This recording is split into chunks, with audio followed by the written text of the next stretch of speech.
இன்னைக்கு நமக்கு முடிஞ்சிருக்கி.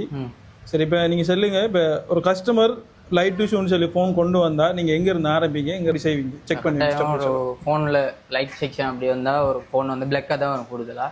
பிளக் ஒன்று நம்ம சார்ஜிங் அடித்து பார்க்கணும், இல்லைனா ஃபோனை ஆன் பண்ணி பார்க்கணும். ஆன் பண்ணி பார்த்தா ஒன்று லோகோ வரும். அப்படி லோகோ வந்துச்சுன்னு சொன்னால் கண்டிப்பாக லைட் பிரச்சனையாக தான் இருக்கும். உள்ளுக்கு லைட் ஒன்று அடிச்சு பார்த்தோம்னு சொன்னால் நமக்கு விளங்கணும். உள்ளுக்கு நமக்கு கிராஃபிக்ஸ் வந்துக்கின்னு சொன்னால் நமக்கு லைட் தான் சொல்லி கன்ஃபார்ம் பண்ணிடும். அது ஒரு 50% கன்ஃபார்ம் ஆயிடும். அதுக்கு பிறகு ஃபோனை வந்து கழட்டிட்டு அதே மாதிரி டிஸ்பிளே இருக்குமென்னு சொன்னால் நம்ம அதை வச்சு கன்ஃபார்மாக நம்ம பார்த்தோம்னு சொன்னால், ஒருவேளை அந்த புது டிஸ்பிளேக்கு வந்துச்சுன்னு சொன்னால் கண்டிப்பாக பழைய டிஸ்பிளேல ஏதோ லைட் செக்ஷனில் இருக்கிற ரிப்பன் ஏதோ ஒரு பிஞ்சிருக்கலாம், இல்லாட்டி தண்ணி போயிட்டு டேமேஜ் ஆகிருக்கலாம். அப்படின்னா டிஸ்பிளே மாற்றி சேஞ்ச் பண்ணி கஸ்டமரோட பேசிட்டு கொடுக்கலாம். அப்படி இல்லை அதுக்கும் அதே மாதிரி தான் வருதுன்னு சொல்லி சொன்னால் நம்ம கண்டிப்பாக லைட் செக்ஷனை பார்க்கணும். லைட் செக்ஷனை பார்க்குறதுக்கு நம்ம ஸ்டார்டிங்கில் எங்கே போகும்னு சொன்னால் நம்ம கண்டிப்பாக அந்த கூல் டெஸ்ட் எடுக்கணும்.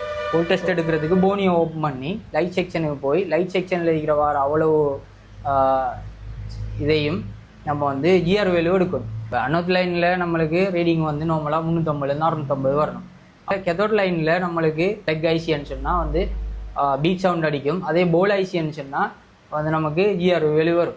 அது அனோத் லைனில் அப்படி ஷோர்ட் அதில் வந்துச்சுன்னு சொன்னால் பீட் சவுண்ட் அடிக்கும். அதுக்கு நம்ம ரொஷினை போட்டு செட் பண்ணி கிளியர் பண்ணலாம்.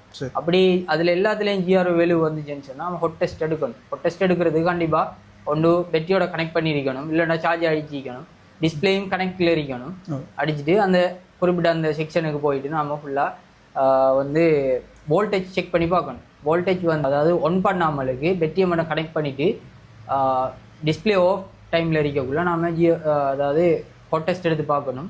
ஃபோனில் பெட்டியில் என்ன காஜி இருக்கோ அது அந்த லைனில் இப்போ உதாரணமாக 3.2 இருந்தால் 3.2 இல்லை 3.7 இருந்தால் 3.7 அந்த லைனில் நமக்கு வரணும். என்னோட்டில் வரணும். ஓகே. இப்போ அது பிறகு டிஸ்பிளே ஒன் பண்ணி பார்க்கக்குள்ள கண்டிப்பாக நமக்கு 3.7 இருந்த இடத்துல, அதாவது டயோட்டுக்கு முன்னுக்கு வர செக்ஷனில் 3.7ம் டயோட்டுக்கு அங்கே வரக்குள்ள 15 வோல்டேஜ்லேருந்து 35 வோல்டேஜுக்குள்ளே நமக்கு கரண்ட்டு வரணும். இப்போ நமக்கு ஃபோன் ஓன் கண்டிஷனில் இருக்கக்குள்ளையும் 3.7 வோல்டேஜ் தான் வருது. அப்படி 3.7 வோல்டேஜ் வந்தீங்கன்னு சொன்னால் பூஸ்டிங் நடக்குது இல்லை.